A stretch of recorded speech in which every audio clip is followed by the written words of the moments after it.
Nashville Public Radio serves Middle Tennessee in many ways every day, including through this podcast. You can support it by leaving a review or rating, by telling a friend about it, or by contributing at WPLN.org/give. This is the Nashvillager Podcast.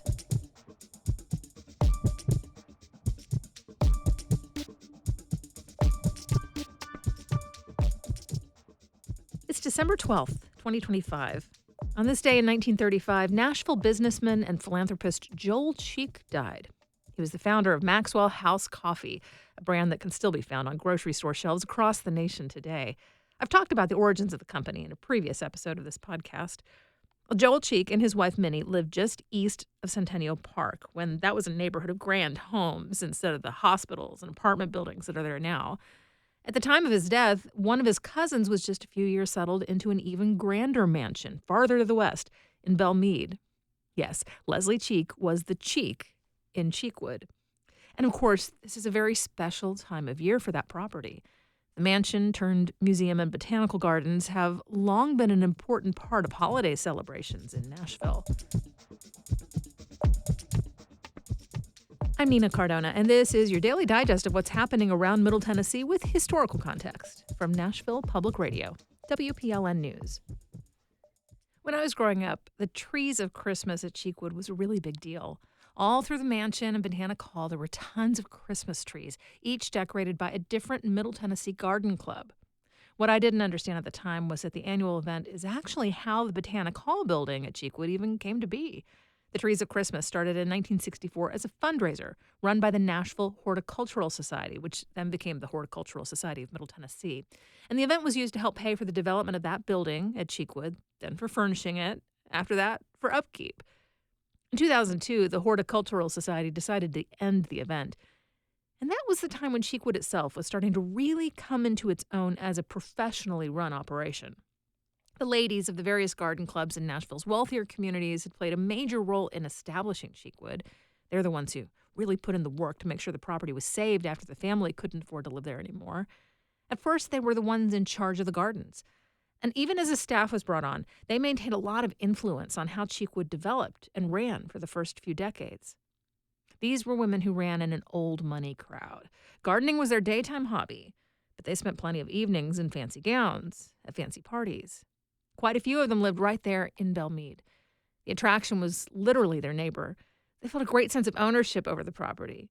With that came pride in it, and, it seems, some degree of pleasure from seeing visitor traffic drive down Belmead Boulevard. Every carload headed to Cheekwood was a sign that their work, their interest, their fundraising had paid off. But eventually the staff became big enough and strong enough to not lean so heavily on that volunteer support. And slowly, very slowly, the relationships between that faction of Nashville's upper crust and Cheekwood became more brittle. Last year, a really big connection point fell apart in spectacular fashion. The people who run the Swan Ball, Nashville's ritziest fundraising gala, faced off in court against the people who run Cheekwood, which had always been the recipient of money raised by the ball. The Swan Ball organizers sued Cheekwood. Cheekwood sued the Swan Ball organizers. It was a huge mess. Eventually, almost exactly a year ago, they officially parted ways. And with that relationship ending, maybe it shouldn't be any surprise that neighbors' patience with the visitor traffic has run out, too. Also, it can't help that the maturing of Cheekwood as one of the city's top family attractions means there's more traffic than ever these days, especially at this time of year, when the grounds are all lit up with elaborate holiday displays. For much of 2025, there's been talk of creating new access to the property, one that doesn't require drivers to navigate through residential streets.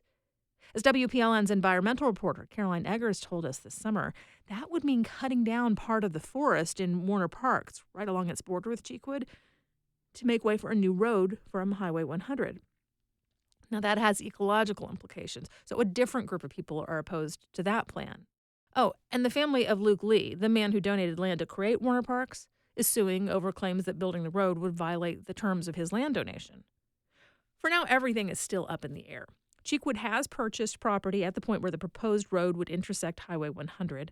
Metro was supposed to finish an action plan regarding the road proposal by August, but that's still not done. The court case is still pending. We'll just have to see how things move forward in 2026. In just a few minutes, since Charlie Kirk's death, firings on Appalachian college campuses have had the effect of chilling free speech. That's coming up after the newscast.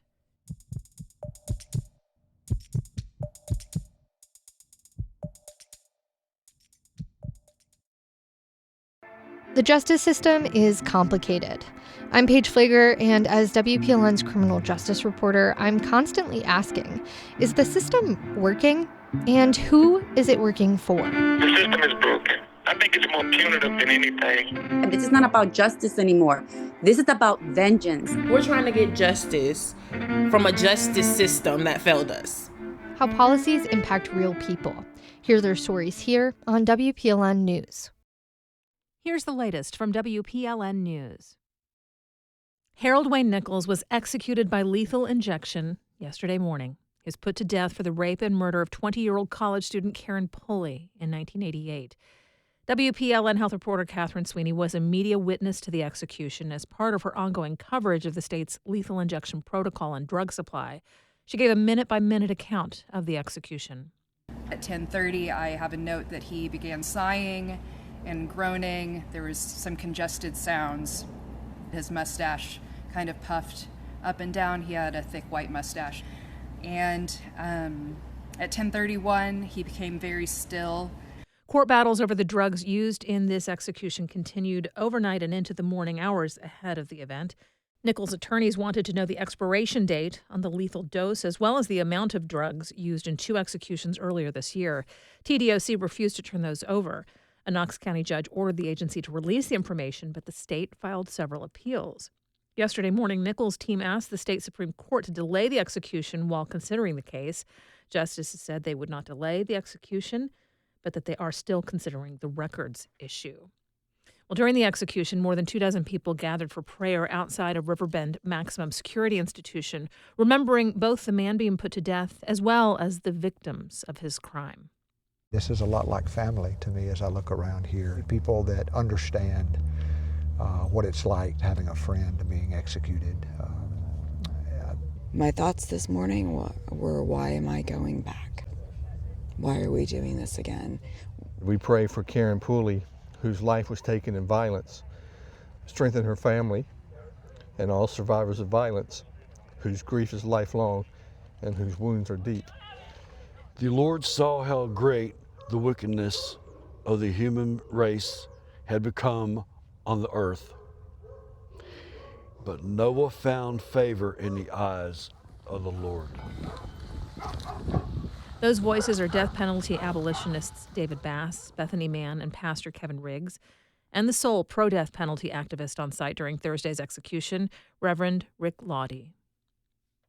Tennessee Senators Marsha Blackburn and Bill Hagerty both voted against the 2 competing health care proposals in Congress yesterday. Billions of dollars in the Affordable Care Act are expiring this month. Democrats wanted to extend the premium tax credits for 3 years. Republicans wanted to create a health care savings account. The rejection means health care premium costs could triple for many Americans in the new year. Discussions over funding the state's only historically black college and university have become a recurrent controversy. Tennessee State students, past and present, say state leaders have failed to invest in TSU while prioritizing predominantly white institutions. We fell behind because we were not funded equally with those other institutions, so we got a lot of catching up to do. So there's no sense in us saying we're going to not look at that $2.2 billion that was not appropriated to Tennessee State. It needs to be given to us like yesterday so that we can compete with the rest of the universities in this state. That's Terry from Nashville. In 1978, he marched with other students to the Capitol. The group told lawmakers that the university needed funding for heat and hot water. Reporter Emily Siner says that these student protests are one of the many ways different generations have fought for fair funding at TSU. What we were kind of tracing over the course of this history is that it's taken people in all different positions, people in the courtroom, legislators, administrators, and students to demand money. And I think there was like a very long tradition of students being part of that. WPLN's Emily Siner on the documented tradition of underfunding HBCUs. We dive deeper into the issue in our radio special, The Debt, from WPLN News and the Tennessee Lookout, now available online at WPLN.org. Tennesseans across the political spectrum are worried about their finances. That's according to a Vanderbilt poll out yesterday, which finds that anxiety over the cost of living has risen in Tennessee since President Trump took office. WPLN's Power and Equity reporter Mariana Bacallao has more. Roughly 87% of respondents say the daily cost of living is too high, and a majority say the national economy isn't good. But confidence in the state economy remains high. 61% rank Tennessee's economy as very or fairly good. Still, most respondents were concerned about their personal finances. More than half say they're worried about paying their monthly bills. And 67% are worried about being able to afford emergencies like medical care or car repairs, a 13% jump since last year. Mariana Bacallao, WPLN News. The Southern Poverty Law Center is suing a neo-Nazi organization on behalf of the Gordon Jewish Community Center in Nashville. The lawsuit alleges that a member of the Goyim Defense League, an anti-Semitic hate group, trespassed at the center to intimidate the local Jewish community. On two separate occasions, a Maryville man drove into Nashville and attempted to disguise himself as an Orthodox Jewish man. According to the lawsuit, he filmed himself mocking the center's Holocaust memorial. The following week, he was escorted out after demanding to speak to a rabbi while filming. This suit is the most recent the SPLC has filed against the Goyim Defense League. Another member was sentenced to more than 4 years in prison after attacking a bartender on Lower Broadway. Well, tributes are coming in for former House Majority Leader Gerald McCormick, who died yesterday from ALS, also known as Lou Gehrig's disease. He was 63 years old. Republican and Democratic leaders across Tennessee are remembering him as a dedicated public servant who lived his life with honor and distinction. McCormick was elected to the state house in 2004 and served 7 terms. He represented the district covering parts of Chattanooga and Hamilton County. Before public office, he was a U.S. Army veteran, serving as a nuclear, biological, and chemical specialist during the first Gulf War. You'll find more news anytime at WPLN.org. An atmosphere of fear and uncertainty has set in on campuses across Appalachia, where at least a dozen faculty and staff at colleges and universities have lost their jobs after sharing negative opinions about the conservative commentator Charlie Kirk. WPLN has brought you several developments across multiple cases that are now in the courts. For the latest, Pierce Gentry with WUOT has this story.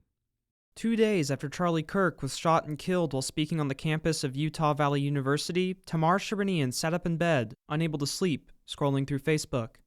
She swiped through an unending stream of posts, many of which mourned Kirk's death. Others criticized him for having hateful opinions about minority groups and Israel's war with Hamas. And there was a very widely shared video of him mocking people in Gaza. I used to say that, hey, if you as a gay person would go to Gaza, they'd throw you off of tall buildings, right? Now they don't have any tall buildings left, so I don't... Is that too soon? I'm sorry. But I remember seeing it again amid, other posts about a brother who saw his sister explode in front of him, just, seeing a video of that, and then seeing a video of Charlie Kirk mocking falling buildings in Gaza. Sharinian, then an assistant professor of anthropology at the University of Tennessee, posted a comment criticizing Kirk and his wife on a friend's Facebook page, saying, quote, "The world is better off without him in it." Afterwards, she went to sleep. Life went on. 2 days later, her phone began to buzz nonstop. Phone calls, text messages, emails, and social posts from Kirk's followers accused her of being a radical leftist who was advocating for violence. It's changed everything in my life. Sharinian's post quickly reached the eyes of UT administrators. Conservative Congress members weighed in, calling on UT to fire her for the comment. Less than 24 hours later, she received a letter from university leadership letting her know she was fired effective immediately. To have people being targeted for their political ideas, to be terminated for their political ideas is it's terrifying. Sharinian isn't alone. In the wake of Charlie Kirk's death, the Chronicle of Higher Education documented 26 publicly funded colleges and universities that have fired faculty and staff for their criticism of the conservative activist. Following these firings, an atmosphere of fear and uncertainty has descended on campuses across Appalachia. Why wouldn't it be me? Why won't it be me for speaking up on a subject? And that's just not the way a university should work. That's Tony DeLucia, a research professor who has studied health sciences at East Tennessee State University for nearly 50 years. 2 professors were forced to resign there after criticizing Kirk in posts on their personal social media accounts. It's like a muscle. This is very much like a muscle, that what we're doing, with dialogue is exercising it. And if you can't exercise it, it's going to atrophy. Some are already limiting their exercise of free speech. Dave Strickler is a PhD student and graduate teaching assistant at UT. He's also a Presbyterian minister. He used to post on social media to provide people with his perspective as a religious leader on current events, but not anymore. When Dr. Sherinian was fired, I deactivated my Facebook account immediately, like that very day, because I couldn't guarantee that no matter how tactful I would be, that my statements wouldn't be misconstrued. Reporters at UT's student-run newspaper say fewer professors are speaking to them for fear of retribution. At ETSU, faculty meet in secret off campus to shield their speech from the ears of administrators. The culture makes you feel like you can't say things because if you do, you'll get fired. And so you self-regulate, you self-surveil, and that's what's happening right now. That's 100% what's happening right now. The firings have set a new precedent for speech protections, one Sherinian is trying to reverse. She filed a federal lawsuit against UT leadership in October, accusing them of violating her First Amendment rights. I want to fight for my First Amendment rights, and I want to do that for everybody's, right? And that's what rights are, right? When a person fights for their rights, they do it not just for them, they do it universally for everybody. Both UT and ETSU declined to comment about the faculty firings. It could take years for Sherinian's case to be decided. In the meantime, she's asking the judge to grant a temporary restraining order against UT that will give her job back and restore the status quo on a campus that finds itself at a crossroads. For the Appalachian Mid-South Newsroom, I'm Pierce Gentry.